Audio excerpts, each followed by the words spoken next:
nilikuwa na ile instance ya kufanya vitu on impulse.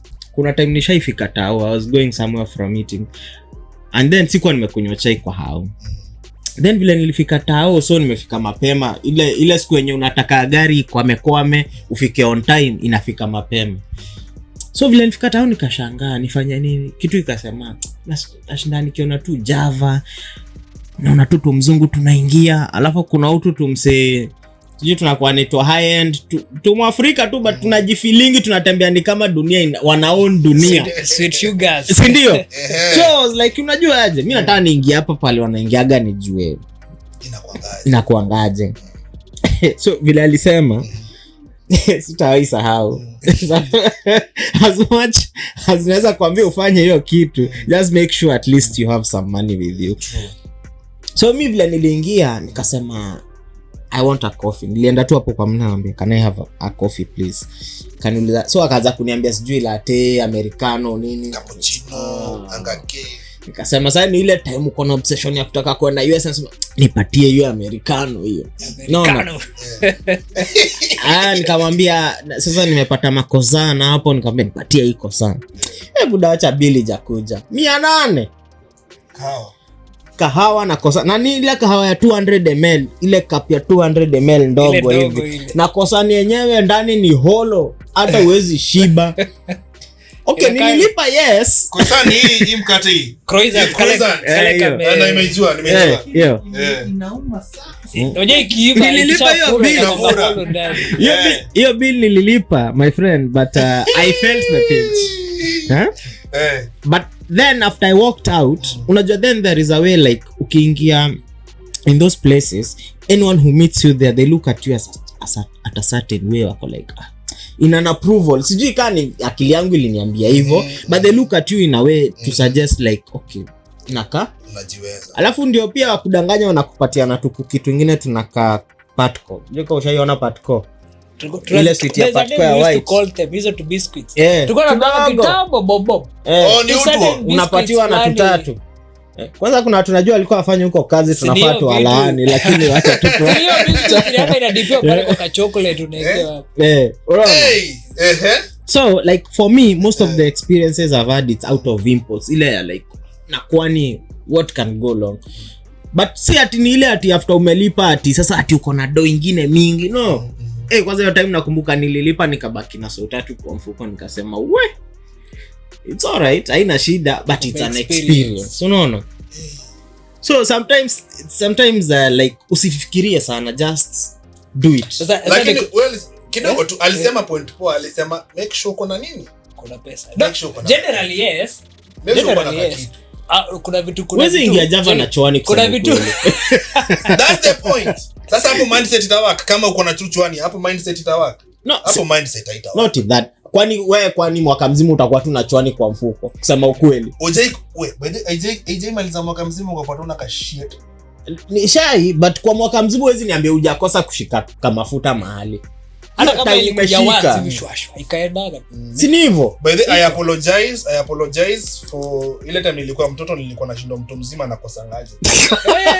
Sasa wewe ni ule anko. Sasa mimi ya anko na kuja kueleza guy mtu anaweza kosa dio 50 bob. I apologize, poleni sana. Hadi kuna poleni sana. Already uko negative hata hiyo 50. Uko at standard level. But exposure is very important. Exposure kufanyia nini? Exposure. Okay, me I learned exposure way before I even came here. Like chanua nikiumta way before that travel. But I think it's because of my line ya kazi nilikuwa nafanya bado. Unaona? Ile ni trigger ku experience vitu na watu and I'm like I had to question myself. Unaona? Kwa sababu nilikuwa nakaa nao, mshahara nalipwa na yenye nalipwa yangu iko juu. But lifestyle huu mzee anaishi na yake kwa chini. Inakufanya ujiquestion ni nini wewe unafanya yenyewe afanye. He earns less than you, he earns more than them. But they are living a good life way better than you. And if you look at whatever they are doing, una realize okay, ni kitu mimi naweza fanya, but juu niko na ile akili ya hapana, hii ni kuharibu pesa ama hii ni it's way beyond like my comfort zone. Yeah. Unaona? And nilikuwa naambia I remember there was a time tukiwa na ENJ pale mtaa. kuna siku nimemwambia nimeenda hapo kempinski nika spend some time.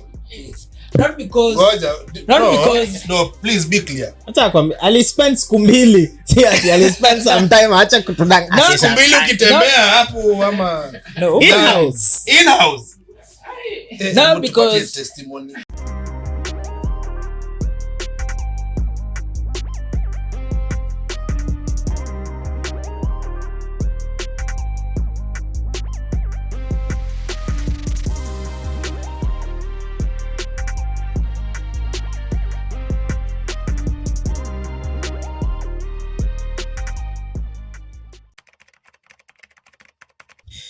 Katika muktadha wa Dodo ya leo, yes, tuko na kijana aliyepotea, kijana mpotovu. Joey, the man, the myth, the legend. The legend ndio mwenyewe. Karibu bwana. Yaani umetajwa mpaka leo umeamua kujifikisha kwa kituo cha polisi kilicho karibu nawe. Mimi nakwambia mlinitafuta, mkanitafuta. Mka search the web. Till you found the legend himself. Tumetoka dark web. And also today, Wakilisha family, we have a guest, one of our biggest supporter. He's also a fellow podcaster. We'll give him an opportunity to introduce himself. Karibu sana. Huko nasikia wasema mko na my introductions zingine no manoma. Sisi tunataka my intro tufanye nini sisi? Alright, so mimi naitwa Shammah Captain. Yeah. I'm also a podcaster hapa hivi Kuwait. I also pia mimi TikToker pale tu bado Shammah Captain, the same thing. Okay. Nasaidianga, you can call me an expert guide pia. All right. Wase who come through wananiuliza 1 or 2 questions about golf basically. Okay. Alafu mimi na pay what I know. All right. Teaching kale najua. So basically I'm an expert guide, I'm a podcaster, I'm also a content creator. Mnaweza search pale YouTube mtanipata. Yeah. So thanks for hosting me by the way. Very welcome. It's our pleasure and privilege to have you at our home. So leo our prodigal son kwa sababu amerudi. Ndiye atakuwa our resident host. Sikia watu walikuwa wanasema mbona huyu jamaa tunasikia tu jina yake lakini hatumuoni.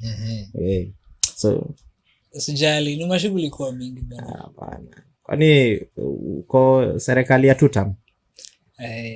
Kwa personal government ni more than 2 term. Ni more than 2 term. Lakini the one we know, on my personal opinion, it can run for a single term. It can, might sure. Yeah? No, we have all possibilities. On my end naweza sema I run for 1, but dunia iseme ama karma iseme no, just to go a second one. And either way unakubali tu utafanyaje. Ni yuko tu mbeleni unaanza saa okay ameingia basi acha na mimi nianze kuangalia defaults na faults. So it's normal to have such situations in life. Lakini masiku zangu zimekuwa fresh.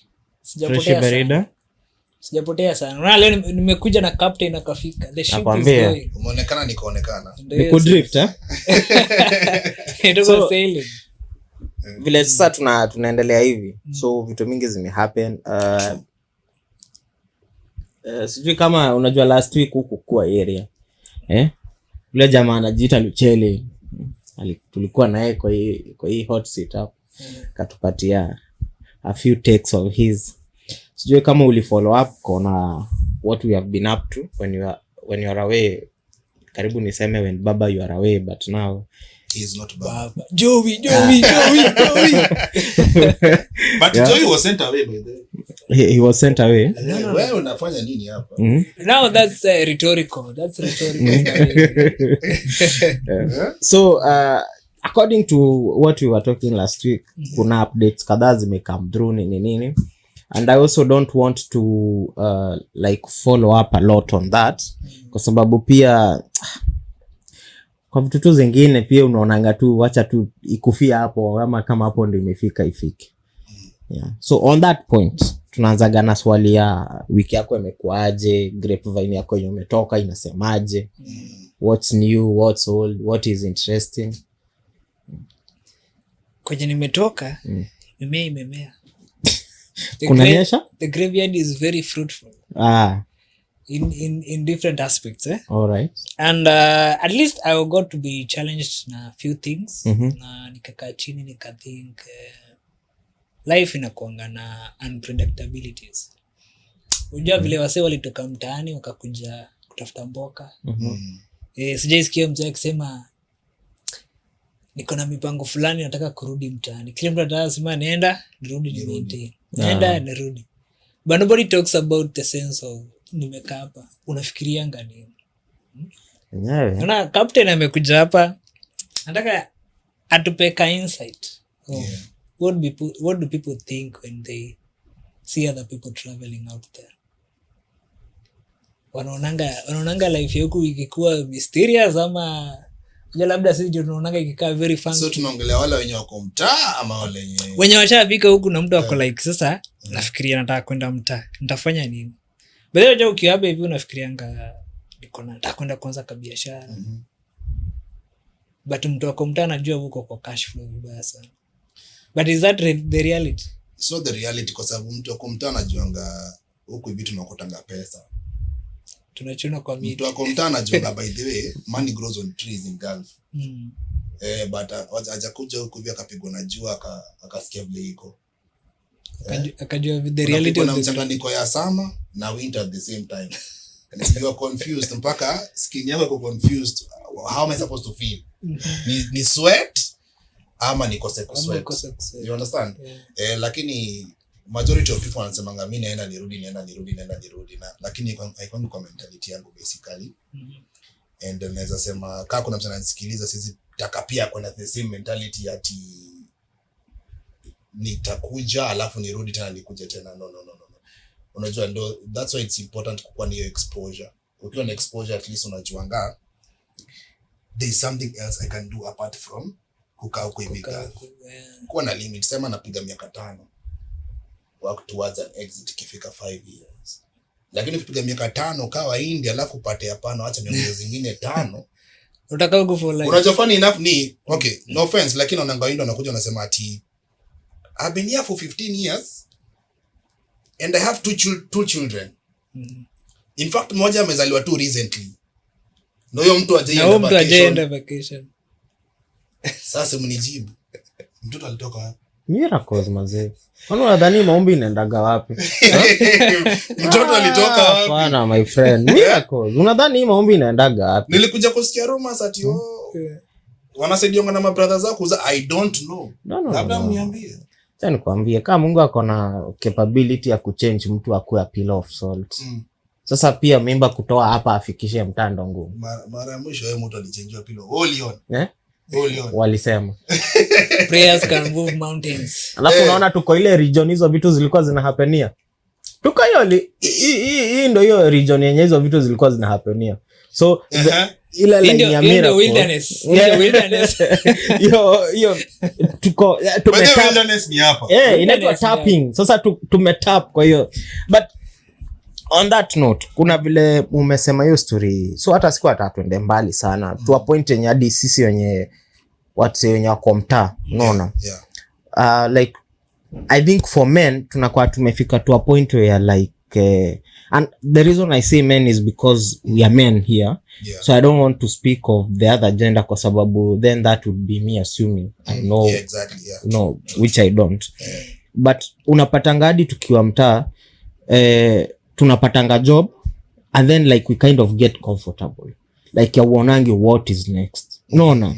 Uko like I remember some time back when I used to work previously, unapata msee amekaa huko like 10-12 years, unaona?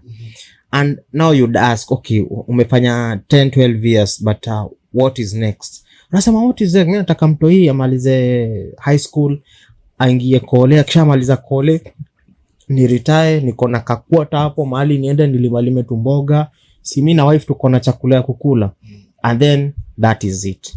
So I think this mentality is not even ati kutoka ati umeenda nje ama umeenda wapi. It's like something we were not born with, kutaka more than we can, itangwaje, biting more than you can chew.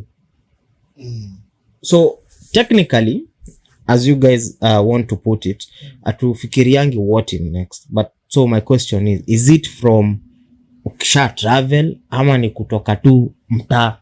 From the word go, Lucheli anapenda kuisema kukolonize wa akili, ile anaita 844 system. 8 - 4 - 4 And then plus another, unaona? So hiyo system yeye alisema inakuwa ya kukuprogram in a certain way that you never really want to get out of the rat race per se. Unataka tu kukaa ukikimbia hiyo place. So how do we change the mentality from how we grew up, what we have learned, to now becoming a totally different person? I think first of all, mina honestly nani genuine, kila sisi hata wewe uko hapa hivi, sijui how long we've been here in Kuwait. Intention yako kikamu kulijiambiaje? Nataka nipige tu miaka 2 peke yake, nisafishe pesa, clean, niende nyumbani. Nikishachikia do manzi, nataka nene niweke 1 2 3 businesses. Ulikuwa na hiyo clear goal ukikamu huko. Mimi personally unakuja hapo unasema only 2 years class. Alafu unakuja kuna realize first year nimelipa madeni. Ndio tuseme ulipa commission, si ndio? Ulipa commission, ulikuwa na madeni hapo hivi 1 2 3, you had to cop up people ndio ufike huko hivi. After umefika huko hivi, the first year ni kulipa madeni nini. Sasa the second year unajiamua sasa hii mwaka nataka sasa ndio ni establish. Lakini ile hesabu ulikuwa umepiga, kama tuseme hata business ya kawa ulikuwa umefikiria utafungua ama business ya poultry, any simple business, maybe inahitaji labda less 300,000. Alafu unapiga hesabu na hivi mwaka nitakuwa na 300k. Chani kama nitafikishia 300k. So I think nitaongeza 2 more years. Bas, the moment umefungua hiyo option kwa kile yako, bas, hiyo story ni hapo. In fact, we have lost you. We have lost you. But you have lost you. But in fact, hata say how jamaa amekuwa kibe. Unapigia masimu home. Na si ulisema ati miaka ni 2. Nilisema hivyo. Uko sure ni 2? Mimi. Basi ni kama sikuwa sawa. Nilikuja nikapata things are very different. Walai, alafu nakuja huko na realize manzi huku, okay. Truthfully speaking, life is not bad. Life is not bad. Unakuja huko na realize tunashangua na washing machine. Unaona? Unakuja huko na realize manzi hata na piki wangu anapewa food iko ready. Kuna kampuni zingine za provide food. Unaona? Hiyo kitu mtao hujaiona? Hujaiona hiyo kitu mtao. Alafu unakuja huko na realize manzi, even kuna mtu ananipelekea nguo na kwa iron. Some jobs zingine zina provide that. Kama yetu unapeleka nguo laundry na unapia unaioniwa. Na unaletea ikiwa imeshang'ara ishakuwa iron. Una realize yani mwanzi naweza, alafu niambe nirudi mtaa mimi. Place najonga hata sinanga hata microwave, sinanga hata nitangaje kitu ya maji natangaje dispenser, na hata sijui. Unakuja kuna realize mwanzi niko na dispenser. So life inakuwa fit huku in such a way that you're too comfortable to want to experience something different from this back at home. KFC mara ushijipeleka mtaa KFC before kuja Gulf. Group of schools. Siniona lazima bana kuku itembee. Before kuja Gulf. I used to. Kwani ni means Spain. Hapana. There is one thing that tells me behind every like mambo ya kamera na nini. And he always tells me, unajua, like for us as men, we tend to forget ourselves in everything we do. Unaona? So vile umesema, saizi uko hapa. Acha tuondoe hata hiyo tu skip hiyo mwaka moja yenye umelipa madeni. So tuseme hiyo imeenda hivyo. Si ndio? So this other year kuna factors mingi ziko hapo katikati. Kuna unknown factors. Something happened you didn't predict will happen. Kuna ile upkeep yako ya huko yenye unahitaji kukua nayo daily. Unaona? Then as much as tumeka na tunangoja, the value goes down, not high. Hailingani una pesa ngapi, but the value goes down. Si ndio? So the more you wait to achieve your goal ndogo, the more the value goes down. So unapata ile machine ulikuwa umeangalia umepata inatoka 60k mtaa, by the time una realize it's at 95,000. 500k. Si ndio? So the same way tukiwa mtaa ulikuwa unapata uko wera unalipwa mshahara, ukifanyia hesabu ni kama itoshi, unaona. But unasahau sometimes pia lazima ufunge macho useme cheki, mimi ndo naamka asubuhi, mimi ndo naenda job, either uko na familia ama una familia. Unajuaje? Nimeishi kuona tu adverts za KFC, hizo manini, machikenin, mapizzain, you know what would happen if I just spent like 2 G's on myself. Uko ni Kenya ama ni huko? Ni Kenya. Wow. Uingie tu na ukule. But unaona sasa hiyo wao umesema na uchungu mwingine juu unaona unaenda kudrop G's unalipwa milioni. Ulikuwa unafanya job gani Kenya before kuja huko? Ama okay. How much were you earning? Actually kwa nan very bare minimum tu. Before kuje. Unajua sasa it's already past. Past is past. Yani kitu siwezi lipia pay.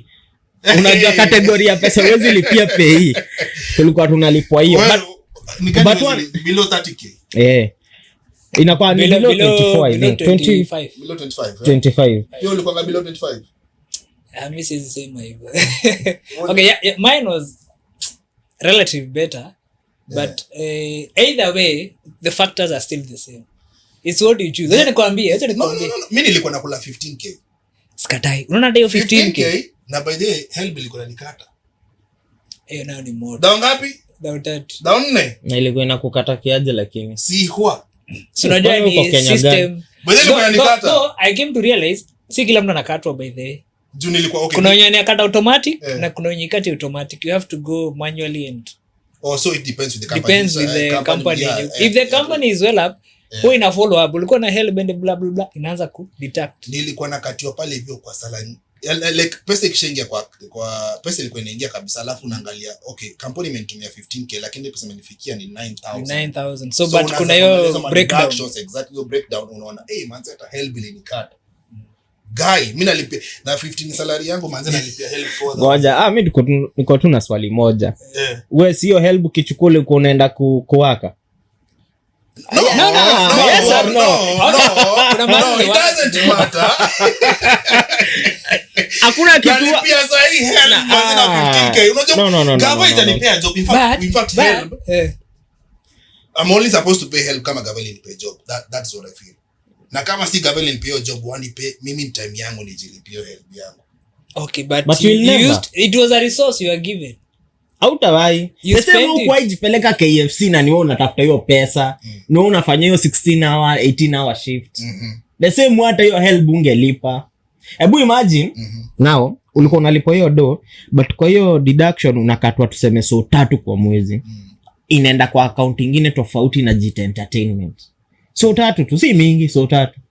So imagine tu ile do umeamua after like kadek kamefika hivi unaamua naenda dunda. Unapata uko na kama ka 12 G's up. Ni kitu very simple but if you complicate it in the mind inaka very big deal. Okay, let me give, unaona mimi wase tulikuwa nafanya nao job. Msee alikuwa anakuja, they actually challenged me. Msee analipwa around 30k. And alikuwa anafanya hivi 30k. Anasema nitaweka tu punch every month. Una get? Ikifika half a year, hiyo akona pesa ngapi? 6k. Akona 6. Oh, half an year. Akona 3k. Hii 3k, alikuwa ananiambia hii 3k, ana make sure every half a year akona 3k.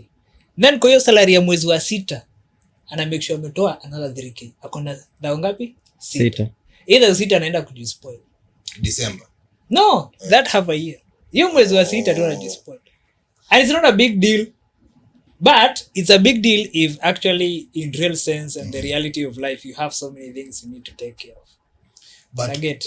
But kwa watu tunajua hii story si mimi peke yangu na experience. Najua tuko wengi sana. Wenye wana watch najua tuko wengi sana kama mimi. You understand? In as much as ungetaka ili kwa inakushinda.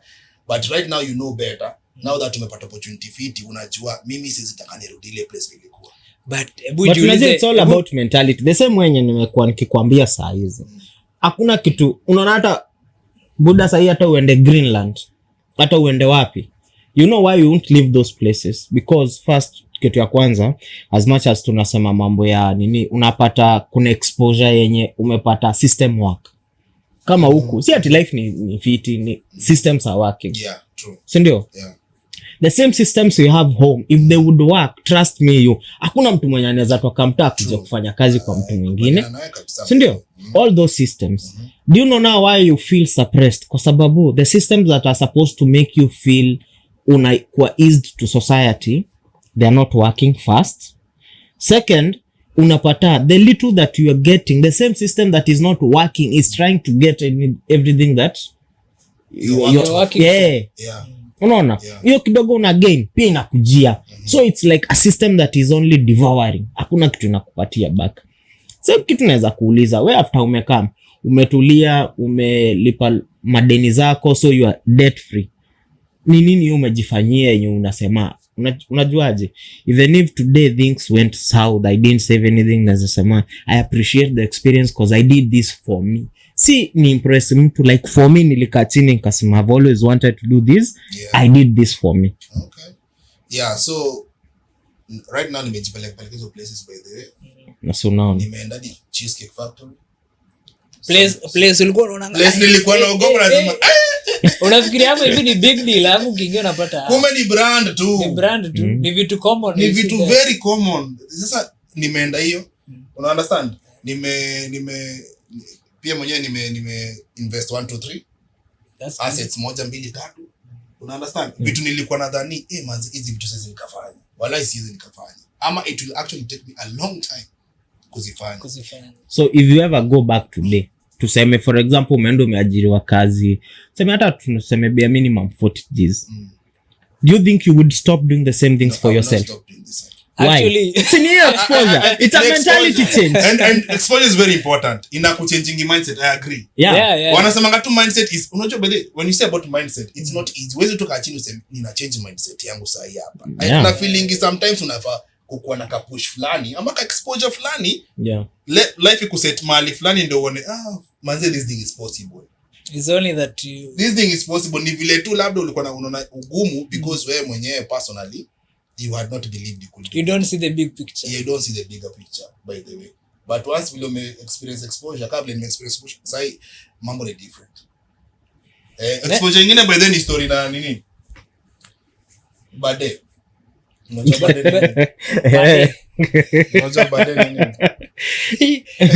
Nakwambia enyewe umekuja ku realize a lot. No by the no, the bades were there back home, but it's not like in our culture to use them.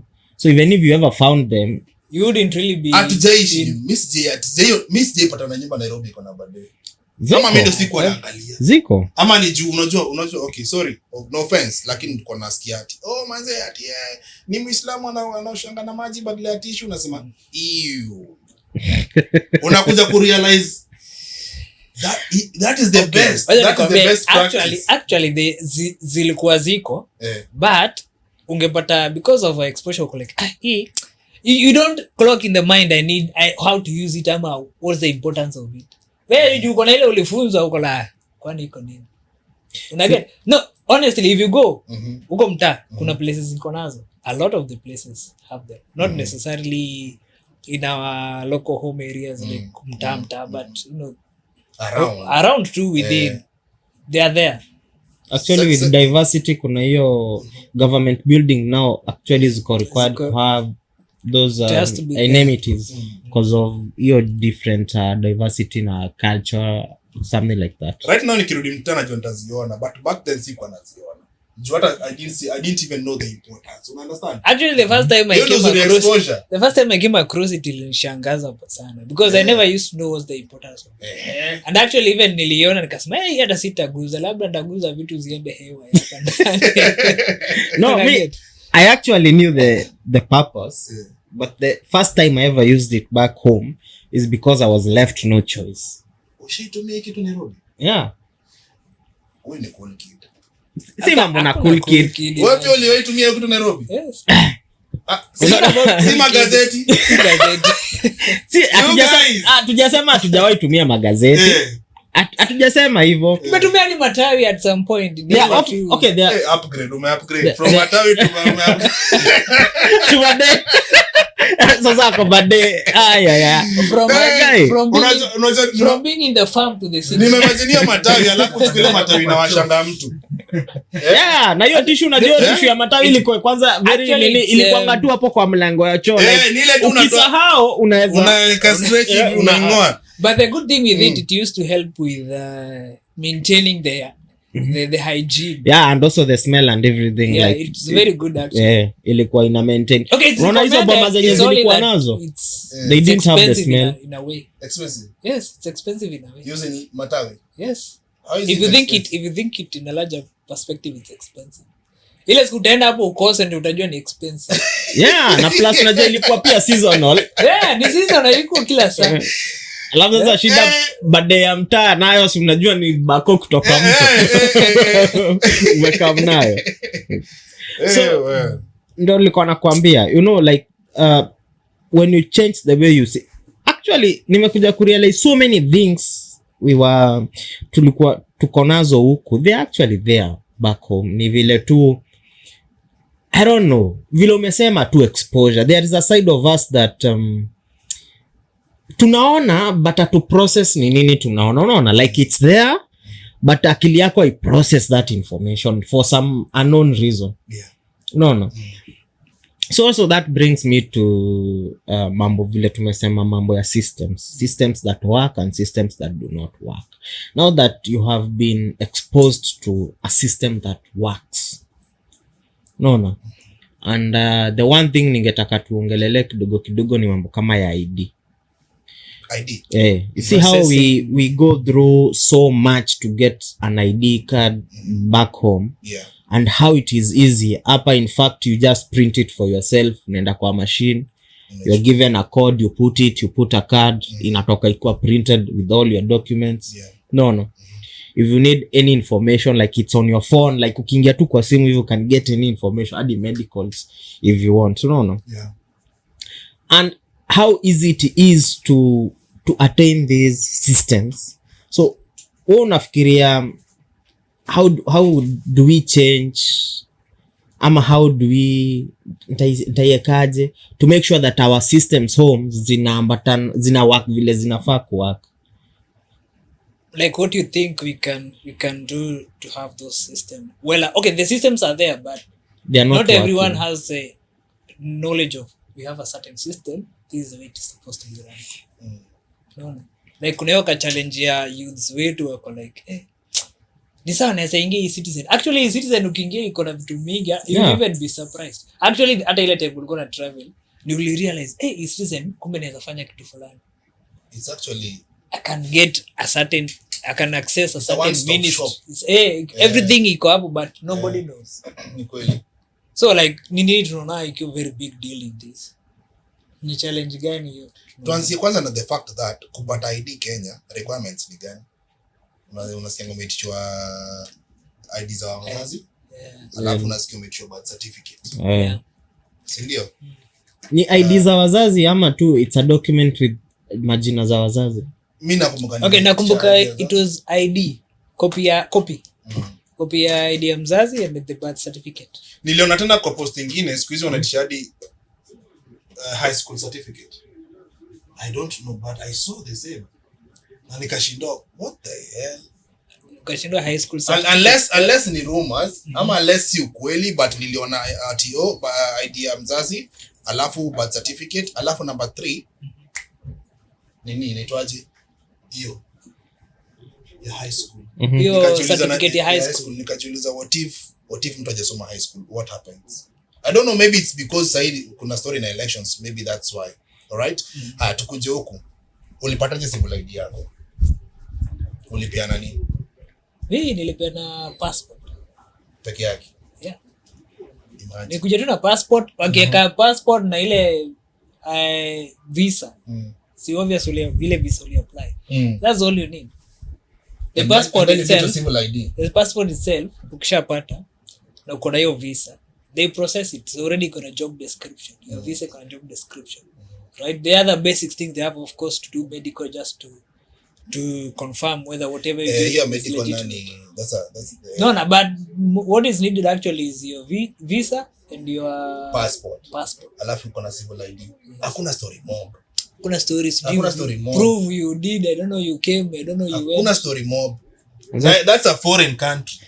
Let's say sijui upigie chief wako, sijui chief wako anaitwa That's nani, just some very irrelevant information. Mimi kwanza nakumbuka nikichukua ID ilinipea ilinisumbua because I had to go all the way to Waithaka from mahali nilikuwa naishi.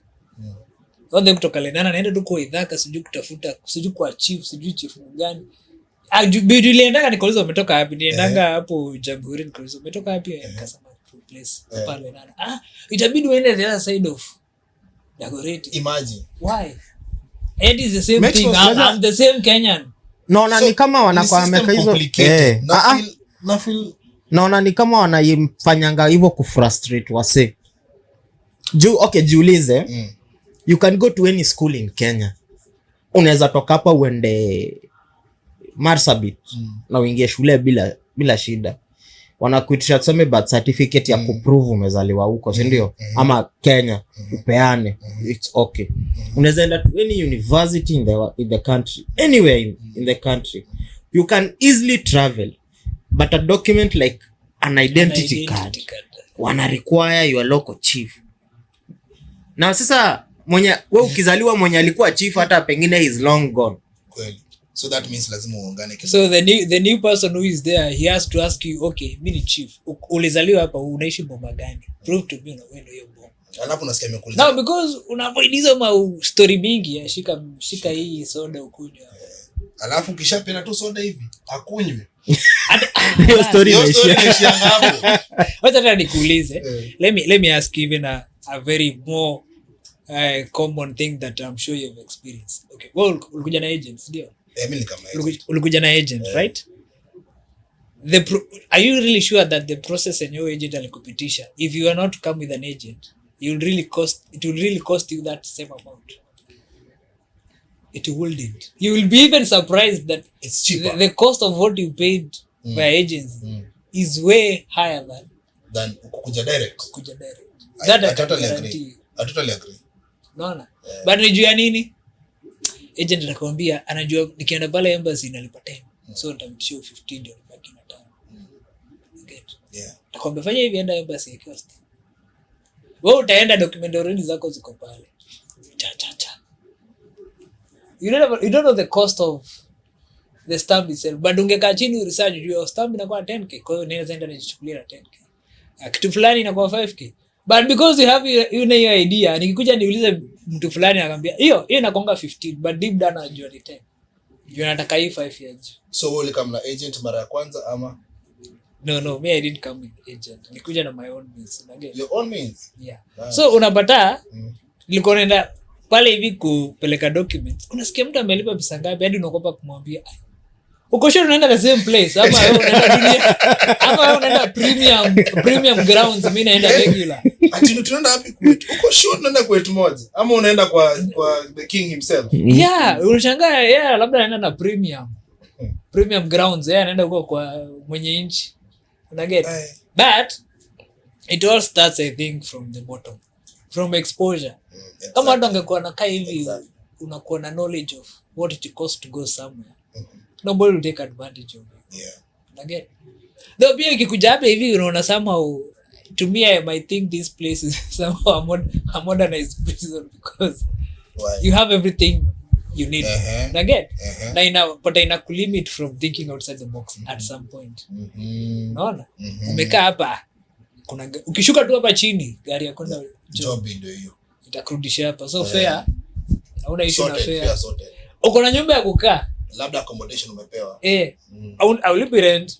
Maybe hata some companies hadi food inakupea. Yes, unapewa hadi food. So what do you remain with? Unashindwa sasa mimi niende nikapige kagu tena. Unapiga hesabu niende mtaa. And actually mtaa, there are companies that pay the same way huku. Unashuka unalipiwa gari. Ziko. Sasa hii ndio unakumbuka, ile kampuni nilikuwa nayo basi kikuja. Kumbe si mtu ako side biz. Ni kampuni inalipia. If you think it clearly, it happened. Hata huko mtaa, there are companies that pays for the employees' transport. But we don't know. because why tuna assume boni mtu ako side hustle yake alienda assumptions ndio ziko nazo mingi. So I think exposure is very important. Pia exposure imenisaidia kujua kumbe hata fake wangi expensive hivyo. Juu nimekuja hapa unajua huku unatoka tuseme for example unatoka Tao. Sawa?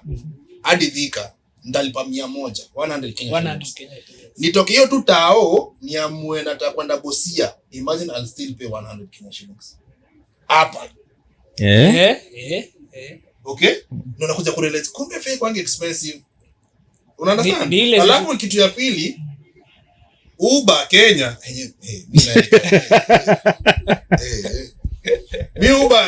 Uber uongo. Mimi si ungeniambia nitumie Uber. Unapiga kwanza nitapata nganya. Kwanza nganya. Wacha nitambie kwanza distance ya 20 bob. Ulipe hiyo boundaries. Alafu nilipe 20 bob hiyo nyingine next kunifikisha pale. Una understand? Si kwa ile pa Uber. Alafu unakuja una realize kumbe hata taxi is affordable. Kwanza hapo unashuka na hapo in fact hata zimejaa ndo zinakuja hizi vitu I used to see them in movies. Unaona taxi nasimama unakuja kuna realize manze kumbe hii kitu ni reality. Alafu unalipa pesa ngapi? Okay, hapo utalipa 400 because you can afford it right now. Okay? Sasa nikirudi home najiuliza mimi ndo nitakuwa napanda nganya kweli ama nitarudi tena kupanda huko. I think right now nikirudi home naweza lipa Uber comfortably. Without even pressure. Comfortably. You know the value in that. Because nimekuja kurealize manzi wa lie by the way. I think hata tukisema kuhusu exposure tuongelee kuhusu maskini ni mbaya. Poverty mentality. Poverty mentality. Actually it's poverty mindset. Yeah. Because unaona I think unaona kama ile group mbogi yako yenye ulikuwa unakaa nayo. There are times yenye ulikuwa unasema ni aje wase mzee mimi sisikii kana nitakufinyana na wase kwa mat. Tufanye hivi si tushikane kila msee so mbili tuchukue Uber. Umekafunga bwana. Unaona? So unaona hiyo like inaitangwa crowd mentality hiyo ya sasa hadi ile like experience you gain from that it's no longer available. Yeah. Unaona? So ndio ulikuwa anasema alikuwa ananiambia like we should appreciate ourselves. Yeah. And this is not even about the exposure, it's about like naturally women tend to appreciate themselves more than men. I agree. Si ndio? Unapata dem unajua okay tuseme ukweli ukiwa mtaa ni lini uliwahi jibaia kiatu ya tuseme kama 3K ukaingia tu kwa duka ukasema cheki si mtumba. Unajua kuna ile look ya mtumba inakaa ni kama ni the real deal but ile kwa duka umeingia umejianulia kiatu yako. You know the first time I ever did that buda nilifeel nimeachieve hata sizi kwa unasikia ni kama umenunua Ferrari. Buda nilifeel ni kama nimejibaia gari for the first time. Unaona? Na si ati I didn't have the same amount of money ningeenda kwa base ya mtumba nichukue like second hand mpya. Unaona kuna zile second hand unaona ni mpya. Zile ziko safi sana. Ningeenda nichukue kadhaa na hiyo do. Yeah. But nilikaa hivi nikasema you know what? Nimetamani kuvaa hiki kiatu.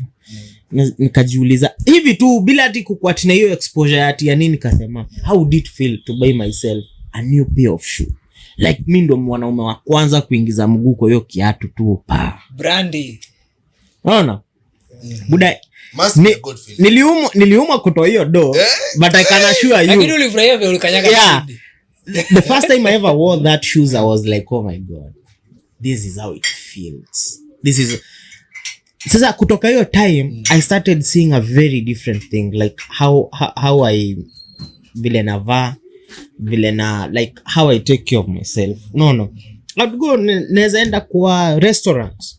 Yeah. Maybe I have like 2 G's na angalia the most expensive dish hapo tuseme ni 3 na tafuta the second closest yenye iko kwa hiyo budget niko nayo. Si ati ni kitu interesting asema nataka hii because I want to pay I feel like but, you know lakini sasa shida ni ikikuja unaona hiki tunatoshana aje. Haina shida but you know when you pay for that like it even makes going to work worth it. Like ukienda I'm telling you. Bado kuna roho nataka Mungu aniondolee. Unaona ile kuna na kwanza kwa hoteli. Ukikaa chini wewe unatisha kwanza menu not to look at the food that you That's the price. unaangalia price kwanza, you eat the price before you order the food. Una understand? Unaona hii 200, so leta hii 200. You range what you need to eat with the price. With the price. Sasa hii ufala na nataka nitoe kabisa. Nataka nikiingia pale kwa hoteli niitie kitu mimi nataka. Acha nikwambie how I beat that matrix. Mimi nakumbuka I met a guy in my line of work tu kwa mtaa. Akaniambia rojo ukitaka uende place po kule. Ingia online. Order menu online. Unaget? Fika pale, ambia tu wait and lete chakula fulani. Don't look at the price. Already umeonea online. Right? Umeonea online. You know hii restaurant ina offer this food at these prices. Unaget? So ukifika kwa ground, unaona chakula fulani pale ni 200. Enda order hiyo 200. You know what happens? Order hiyo 200 uone. Uta feel guilty ya I need to check. Like unaona hiyo ukianza kuangalia menu, already mind ishaanza kucalculate. Sasa niko hapa, nisipokula pia ni blanda. Unaget? Ama nikikula nione sitalipa pia ni ngori. Unaget? So you know already usha view, hadi ukienda brain yako isha process. You are going to eat something like this amount of money. Ukifika pale utanunua hiyo chakula ya 200 and then sasa menu of you definitely utapewa menu, but already ulikuwa usha set your mind you're eating something for 200. So ukishaleta ile 200 usha order, as you eat and look at the menu you realize kuna nyingine ya 50 bob. Na juko na 50 bob extra unasema una top up. You already brain yako ilisha capture kitambo before you even eat. Isha process you need food for 200. So already una ile tension ya nimefika kwa restaurant now I need to look the menu. You don't have the tension of looking at the menu. Yaani kama kucheat poverty, si ndio? Exactly. And that's how you beat. And that's how you beat that. Okay. Acha nikwambie the first time I ever went to Java. First time hivi. Nilipata Java. Tunadeal na nani hapa? Who are we dealing with? No, acha nikwambie. Unaona si big deal. Unaona matrix yake ya kufanya vitu is very completely different. Before he even started teaching me some things. Nilikuwa na ile instance ya kufanya vitu on impulse. Kuna time nishaifika tao, I was going somewhere from meeting. And then sikuwa nimekunywa chai kwa hao. Then vile nilifika tao, so nimefika mapema. Ile siku yenye unataka gari kwame ufike on time inafika mapema. So vile nilifika tao nikashangaa nifanya nini? Kitu ikasema nashinda nikiona tu Java.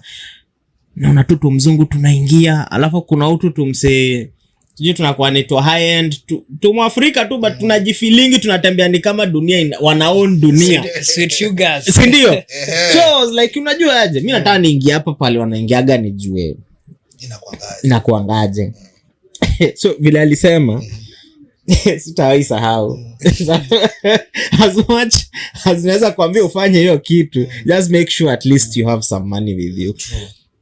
So mimi vile niliingia nikasema I want a coffee. Nilienda tu hapo kwa mnaambia can I have a coffee please? Kaniuliza, so akaanza kuniambia sijui latte, americano, nini, cappuccino, angake. Nikasema sasa ni ile time uko na obsession ya kutaka kwenda US, nasema nipatie hiyo americano hiyo. No. Nikamwambia sasa nimepata makosa na hapo, nikamwambia nipatie iko sana. Buda acha bili ja kuja. 800. Kahawa na kosa na ni ile kahawa ya 200 ml, ile cup ya 200 ml ndogo hivi. Na kosa ni yenyewe ndani ni holo, hata uwezi shiba. Okay, nililipa yes. Kosa ni hii mkate hii. Croissant. Na nimejua. Inauma sana. Unajua ikiiva nililipa hiyo bill. Hiyo bill nililipa my friend, but I felt the pinch. But then after I walked out, unajua then there is a way like ukiingia in those places, anyone who meets you there, they look at you at a certain way, wako like in an approval. Sijui kani akili yangu iliniambia hivyo, but they look at you in a way to suggest like okay, naka unajiweza. Alafu ndio pia wakudanganya wanakupatia na tuku kitu kingine tunaka patco. Unajua ushaiona patco? Ile sweet ya patco ya white. To call them hizo to biscuits. Tuko na kitambo bob. Ni utu unapatiwa na tutatu. Kwanza kuna tunajua alikuwa afanye huko kazi tunafaa tu alaani, lakini wacha tu. Hiyo biscuit yake ina dipio pale kwa chocolate unaekewa. So like for me most of the experiences I've had it's out of impulse. Ile like na kwani what can go wrong? But si ati ni ile ati after umelipa ati sasa ati uko na do ingine mingi, no. Kwanza hiyo time nakumbuka nililipa nikabaki na so 3 kwa mfuko, nikasema we it's all right, haina shida, but it's an experience, unaona.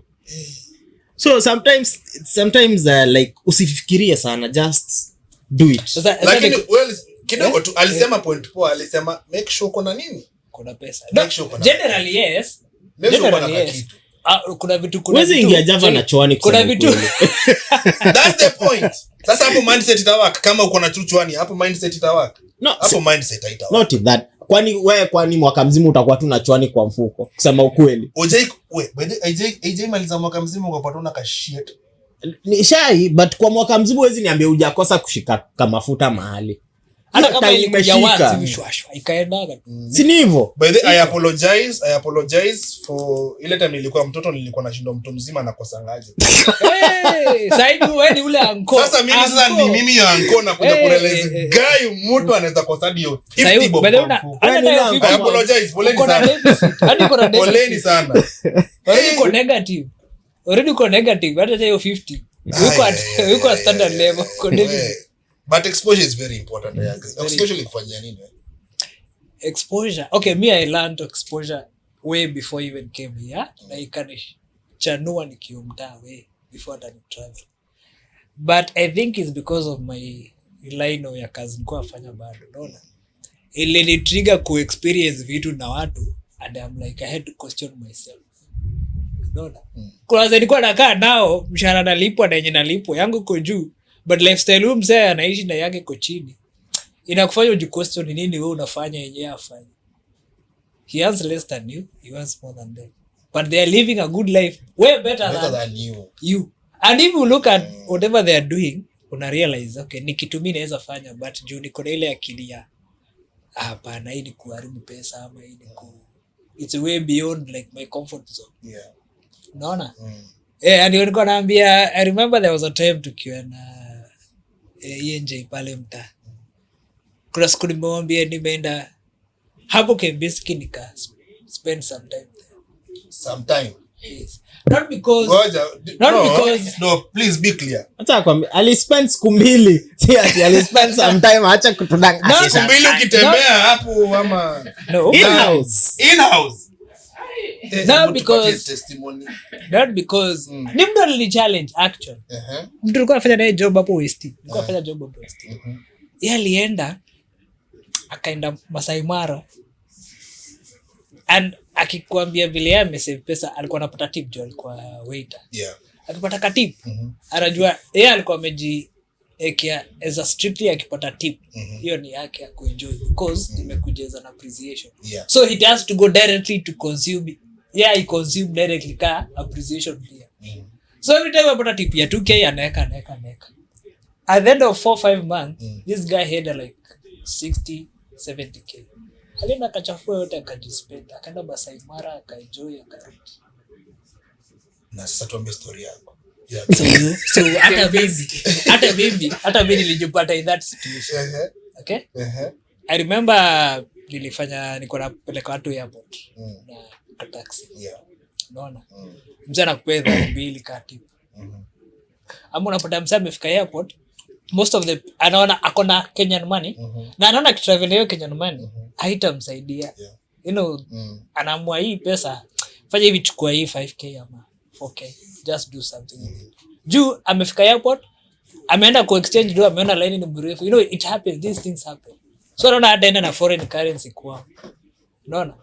Maybe mzee ametoka Italy, mwingine ametoka Spain. Hata akienda na Kenya shillings soko itamsumbua kwa exchange. So anaona was the best thing. Ana dispose kwako. So hata bila accumulate even nikasemanga. Rafiki yangu aniambia kempinski ni kuzuri. Why should I not go spend time there? What is this big deal yenye mimi nitaona yenye siwezi enda kujibudia kwa ndani.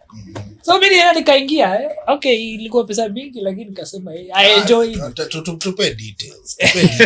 Hata kutuambia ilikuwa tupe details. Details in what aspect? How much are we talking about? Ilipita hawezi ka 70. Yeah? Ka 70. Siku 2. Yeah. Ulikula? Of course nilikula nguruwe. Of course I have to eat some pork.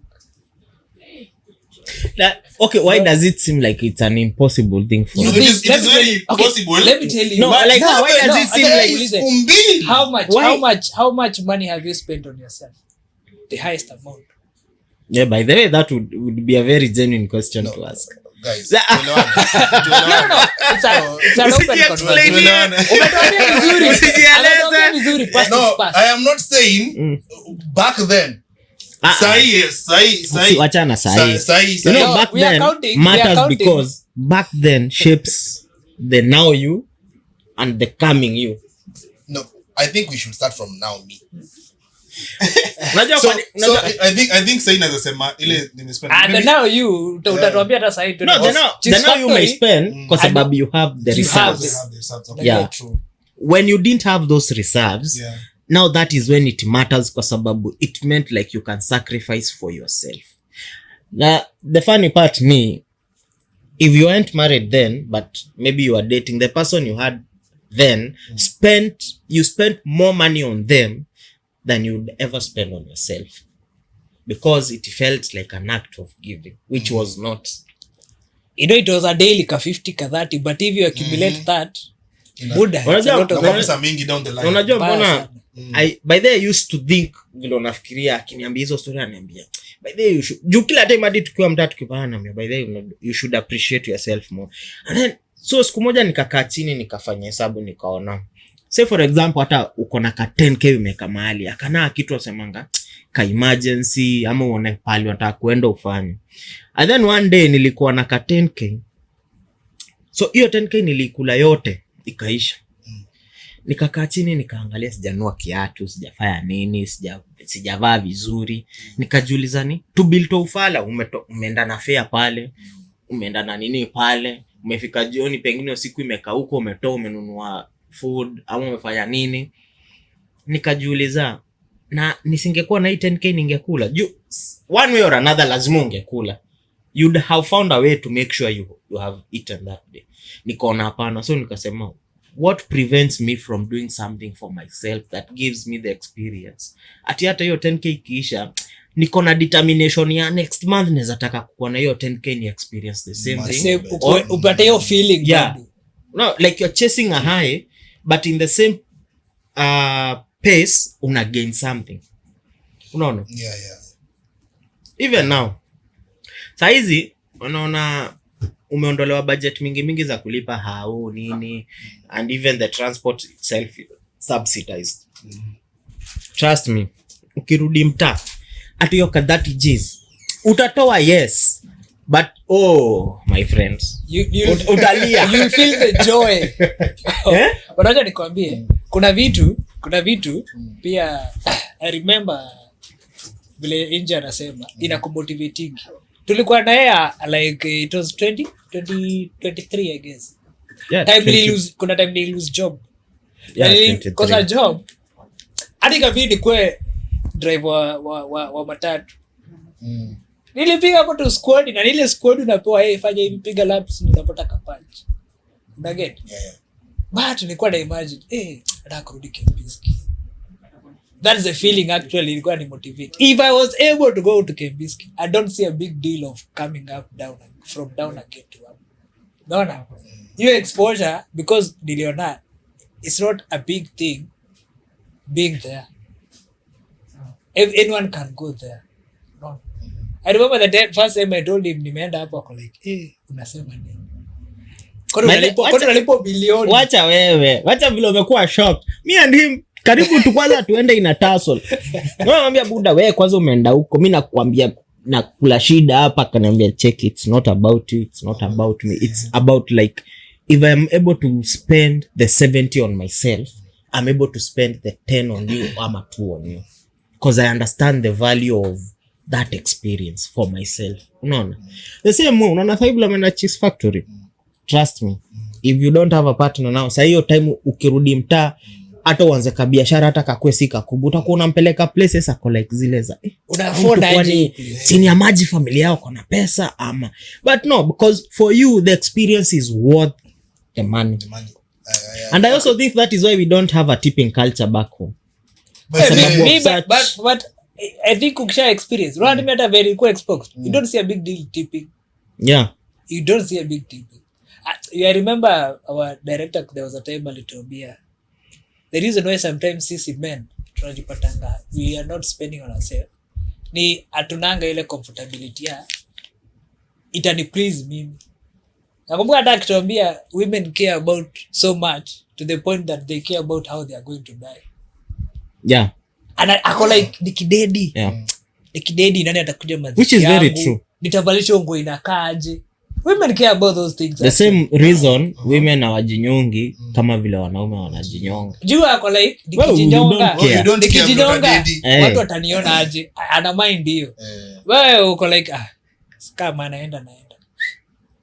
The same reason you I see sense in that by the way. Dona. So hata sisi tunafaa tukue ile point ya I mind. Nikienda hii meeting kasi javaa fiti. Mabishi zangu wataniona aje. Unaamka tu mimi naenda. It should never be an official reason for you to dress properly. Unaona wakati mori wako kama mimi sasa inaweza kwambia check in aje cup see next week kutokea kuna place tunaenda. You should not even want to know tunaenda wapi. You should be decently dressed.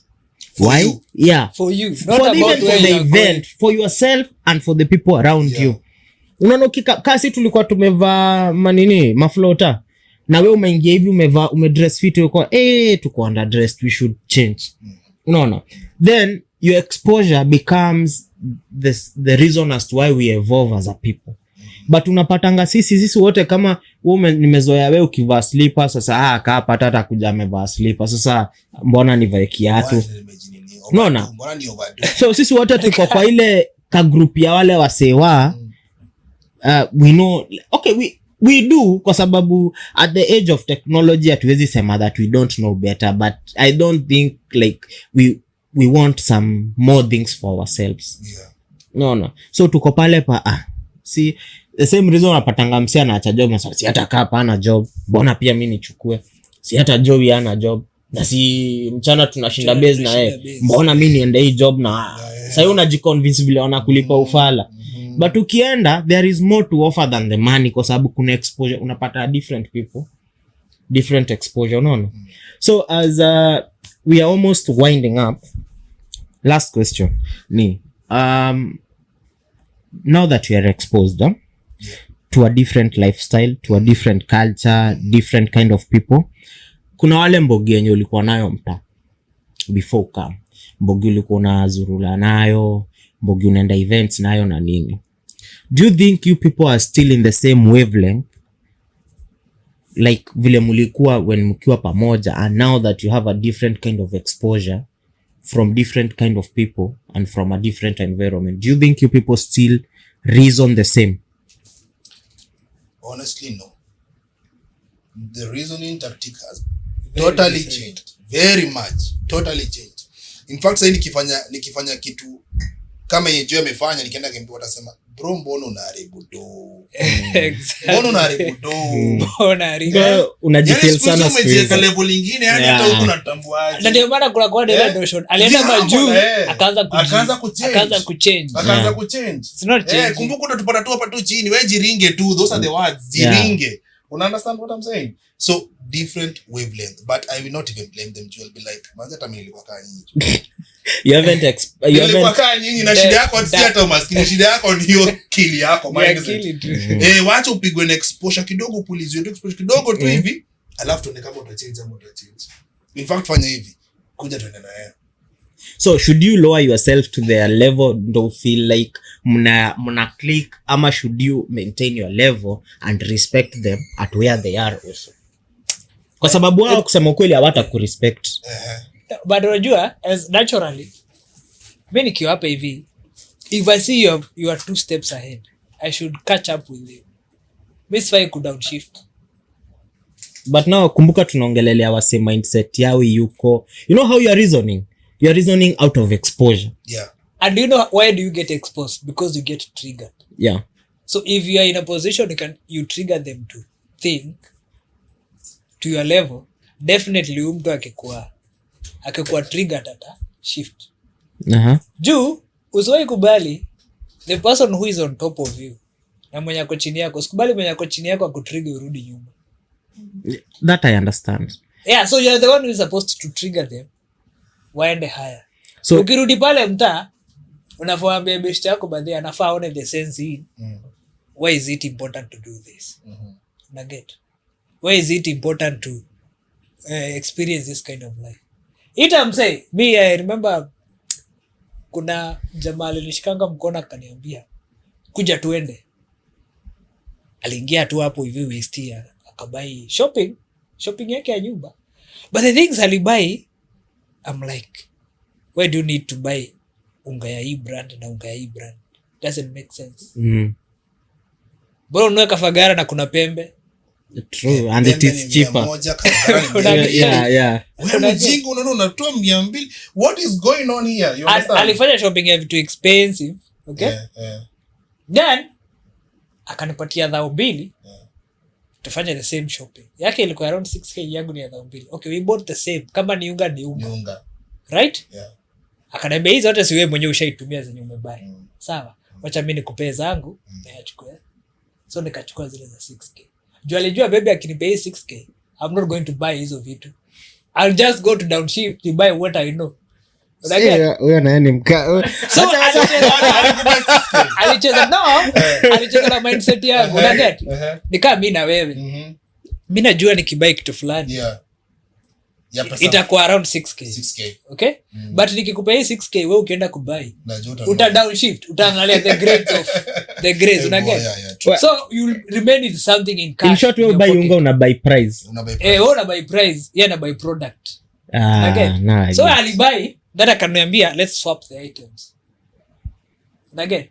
Si umebuy unga ya pembe, yeye amenunua Kafagara, tuna swap sasa. So anashangaa zake zote zimekuja 6k. Lakini zangu zilikuja around 2k and something. So akaniambia wewe utumie hizi, mimi nitatumia hizi zako. So akanitumia hivyo, trust me no.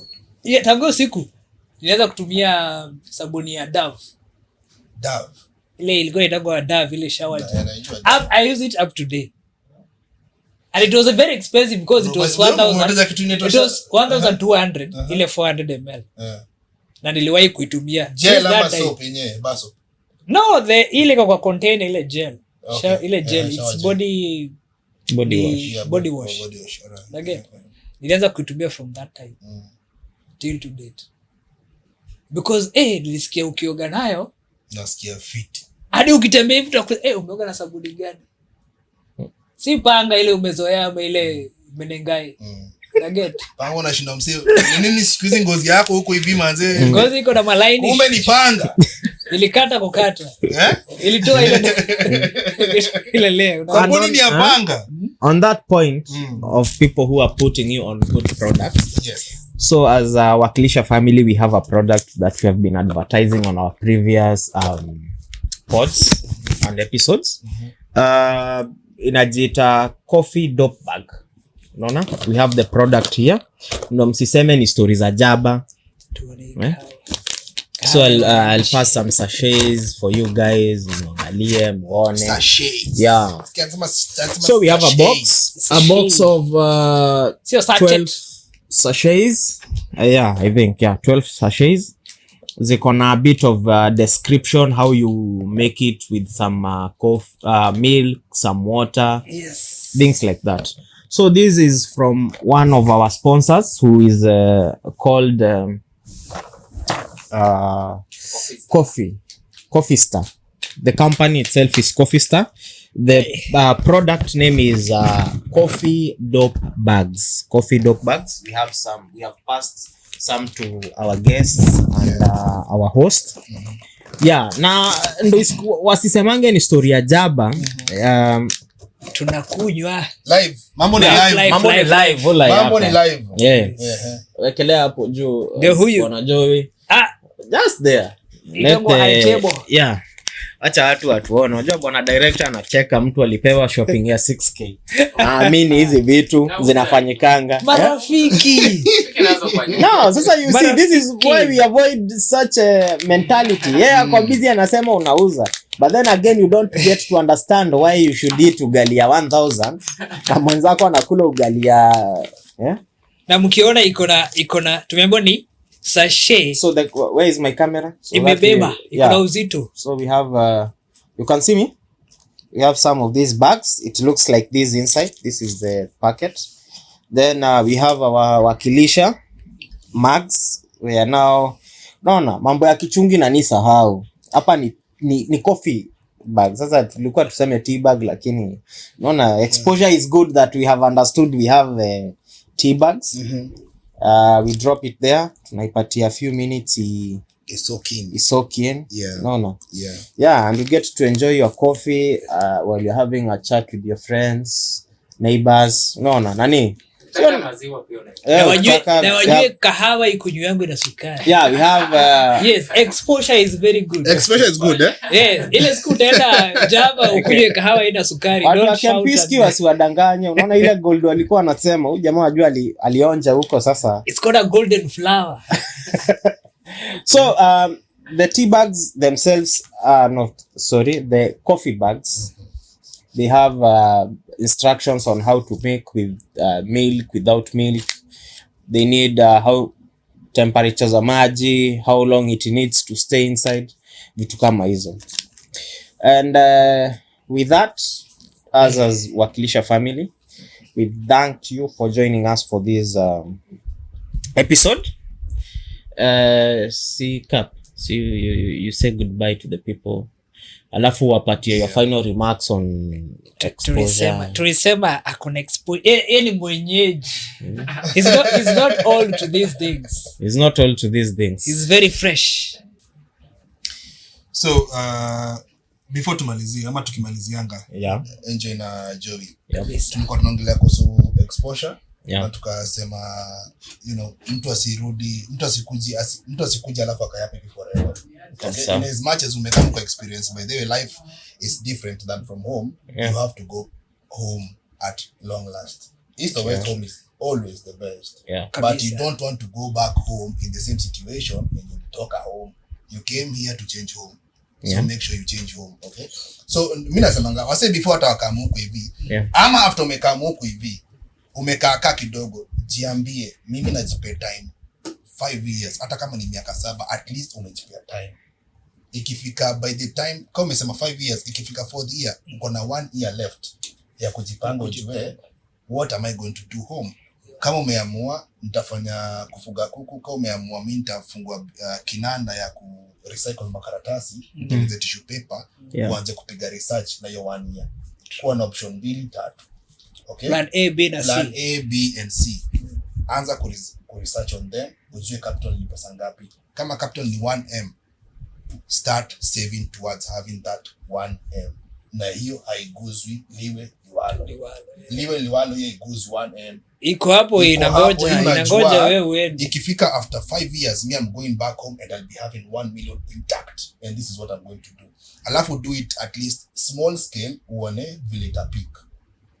Unaona, ufanye small scale kidogo, ufanye small scale juu sasa hivi uko na salary inakukava. Ukifanya small scale, it's like a pre-test. Exactly, pre-test, ujue itajipa my GP. That's why I'm saying have 3 options, ama at least more than 1 option.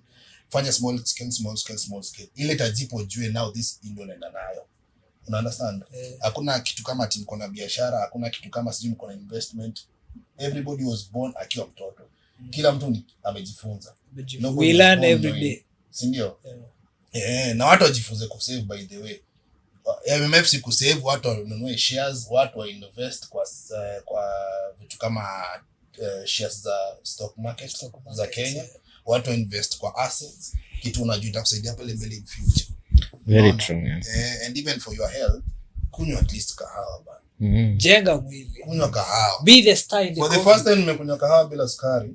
And you see how it feels? And exposure. It feels good. Exposure. Yes. Exposure is good, by the way. Exposure is good. First time kukunywa coffee bila sukari. Also surround yourself with like-minded individuals. Very true. I also agree. Nakubaliana na hiyo, by the way. Surround yourself with mkora, unakuga tu mkora kama. Hata Biblia inasema show me birds of the same feather flock together. Show me your friends and I will tell you the kind of person you are. Ndio kweli? Very true. Very true. Sasa hapa hivi at least nimedeal na watu wanaenda Kempinski, wakalipa 70,000 in 2 days. Let me tell you. I think that is nishakubali. that is a challenge yenye hata me I think I'll have to do. Wacha tuende vacation. Ndio mtu kaa alicheli, unajua hizi kwa kiti kama hii ya leo. Kisikia ni mambo ya kuongelea pesa kama hizo, So I always say there's no big money when it comes to making yourself feel worth of something. Yeah. I agree. So don't see the big deal in kwenda pale enjoy maisha kidogo. Nakumbuka nikiambia Rania kwenda pale Mombasa you need roughly 100k to have such a good moment. Pale Diani. You need 100k basics. Ka transport ukipiga, those are the basics, not to the extremes. So unasikia mtu ameenda Mombasa unaona kama it's not. Kwanza unajua ukiambia Mkikuyu kama mimi ati 100,000 na ekelea siku 3 mafuta bro mafuta, unajua ni plot mafuta mahali wewe pale Kamulu 100. So yeah, it's about the mindset. I agree. Exposure is very important. Watu wakubali ku exposed. So parting shot yangu ni you are as strong as your circle. Find people who motivate you to enjoy life in a different manner than you're used to, how you grew up. And with that, I think we are going to call it a wrap. Until next time, see you.